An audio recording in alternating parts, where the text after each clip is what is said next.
Adriel and Hannah represent thousands of Filipino high school and college students who want to pursue a career in science and technology, engineering and mathematics, also known as STEM.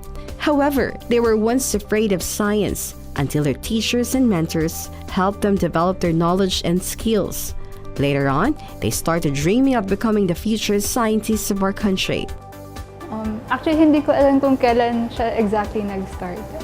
All I know is that nung elementary, it's one of my favorite subjects. And it's one of those subjects na I thought they were interesting and cool. Lalo na because I didn't have to memorize too many things. And it let me know so much about the world. And then, when I was like in grade 4, I asked my parents to buy me a telescope and a microscope. But those are expensive stuff. Pero as very supportive parents on a budget, they bought me this toy microscope and a toy telescope. It fueled my interest to look at the things that cannot be seen with the naked eye. Until recently, I thought na noong time na yun, parang sinasabi ko sa mga tao na I wanted to be a microbiologist because I wanted to use a microscope. No, that was the naive me. So it was only recently that I realized na I was more interested in the tools and the methods to see and observe phenomena that I cannot easily see around me with the naked eye lang. Not exactly just one person, but a group of people who I met in school in Pasay especially. All the teachers gave very enlightening lessons, and they really related it to real life. Currently, I'm working on Monte Carlo simulations for light scattering. It is my thesis topic as well as my research topic, which I plan to continue when I pursue my PhD.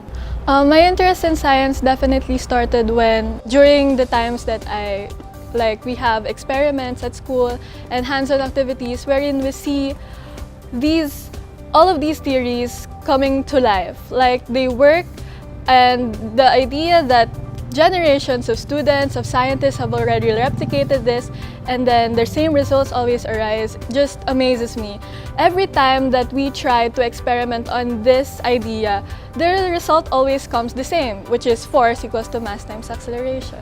So one of the biggest things that was debunked when I started studying science in a deeper sense was that science is full of memorization. Like there are concepts, like more or less when we were kids, we were just given a list of examples of like this concept or this behavior, and then suddenly when we started studying science more in high school and in college, we realized that science is more of a complex system of interrelated concepts. They're more of studying the behaviors themselves, they're more of studying the structure of the objects themselves than just memorizing what this is and what that is. So the people that definitely helped me in showing that science is really interesting are my fellow interns when I got my internship here in the National Institute of Physics, my supervisors, my intern supervisors, my college professors, and of course my high school teachers.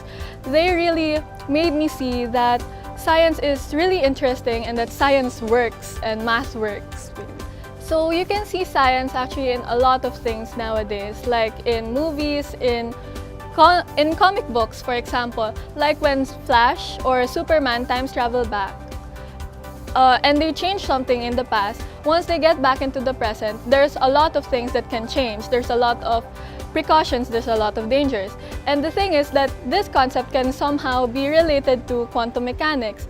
Like, for example, the uncertainty principle, which basically means that if we measure something at this state and then we measure it again at another state, just changing something so minute, a big change, a big difference can actually arise on that. The discoveries and experiments of scientists do not simply end in laboratories and in field work. They need to write about their work and submit it to peer-reviewed journal like the Philippine Journal of Science, the oldest peer-reviewed scientific journal in the Philippines. Now, isa pang role ng Philippine Journal of Science na tinitingnan natin ay na mag-provide ito ng avenue sa training ng ating mga young Filipino scientists and researchers in a sense of being able to participate as a reviewer, matrain silang mag-criticize, mag-critically read a manuscript, at masanay din po silang ang kanilang technical report ay mag-critically read. So naniwala tayo na although may criticism sa peer review process, by and large, it is positive in the continued improvement of the performance of our researchers and scientists.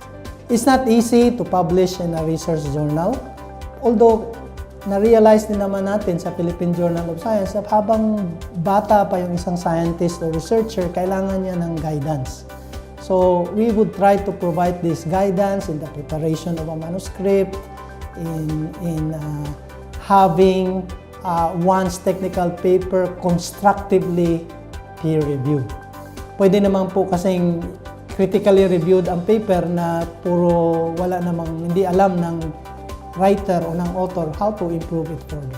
On behalf of the editorial board of the Philippine Journal of Science and its publisher, the Department of Science and Technology, through the Science and Technology Information Institute, I am inviting our scientists and researchers to submit their research articles to the Philippine Journal of Science in the very near future.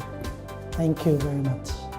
So what are you waiting for? Be the next generation of scientists and submit your work to the Philippine Journal of Science.